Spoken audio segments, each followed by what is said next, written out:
Imagine this. You're living your life, and then a sudden, impossible event shatters your reality.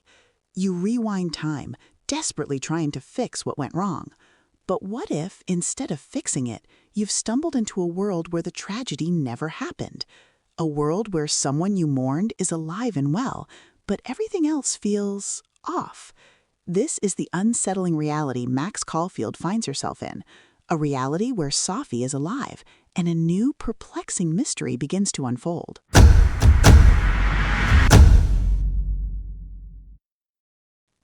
For Max, the initial shock was the impossible. She thought she'd rewound time to prevent a devastating loss. But the reality she landed in wasn't just a fix, it was a divergence. The first breathtaking clue? Safi, alive and well, sharing a meal with Yasmin, as if the world hadn't spun off its axis. This wasn't the timeline Max remembered, the one where Safi was tragically gone. The relief was immense, a tidal wave washing over Max. But it was quickly followed by a gnawing unease. This wasn't her Safi. This was a Safi from a different path, a path where she'd never experienced that fatal moment. Max, armed with the unique ability to traverse these alternate realities, realized she could bridge these worlds. She could cross over, observe, and perhaps understand. But the universe, it seems, has a peculiar way of presenting new challenges.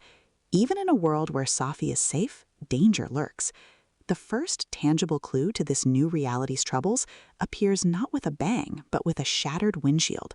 Safi's car, a symbol of her everyday life, has been vandalized, and not just any vandalism. A cow skull, bizarre, menacing, and deeply unsettling. But the true mystery deepens when Max discovers a name scrawled onto the skull itself, Lucas Colmenero. This isn't just random destruction, it feels targeted, personal. Who is Lucas Colmenero, and why would he be involved in such a strange act of vandalism against Safi? Max's investigation begins to weave a complex web, pulling in more than just Lucas. Whispers emerge of the Abric Society, a group that seems to operate in the shadows, and their leader, Vince, who appears unusually preoccupied. Could this vandalism be connected to this clandestine organization? And what is it that has Vince so distracted, so consumed?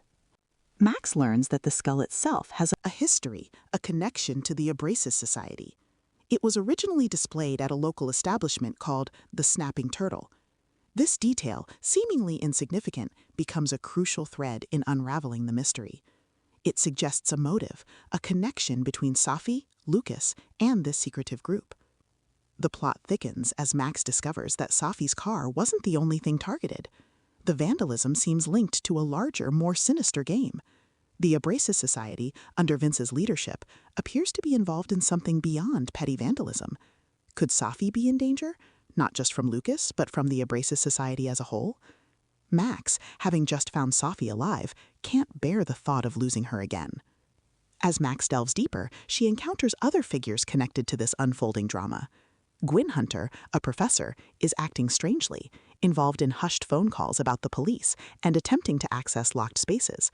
Her actions suggest a potential connection to the Abrasive Society, or perhaps a separate but equally concerning secret. The clues begin to align. Lucas Colmenero, the Abrasive Society, Vince's distraction, and Gwyn Hunter's suspicious behavior all point towards a dangerous conspiracy. Max realizes that whoever is behind Safi's car being vandalized is not just playing a prank. They are part of something much bigger, and Safi, in this alternate reality, might be a target. With the ability to move between realities, Max is uniquely positioned to uncover the truth. She can observe the Abrasive Society from the outside, gather information, and try to understand what this powerful group is truly capable of.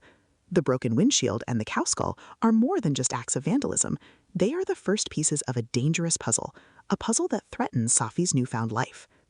Can Max unravel the secrets of the Abrasive Society and protect Safi in this alternate reality? What is Vince so desperate to find, and how does it connect to Lucas Colmenero and the cow skull? The answers lie hidden in the shadows of this new world. The journey into Safi's alternate life is just beginning. What would you do if you discovered a loved one was alive, but in a world fraught with new dangers? Let us know in the comments below. And if you want to stay updated on Max's investigation, be sure to subscribe and hit that notification bell. The truth is out there, waiting to be discovered.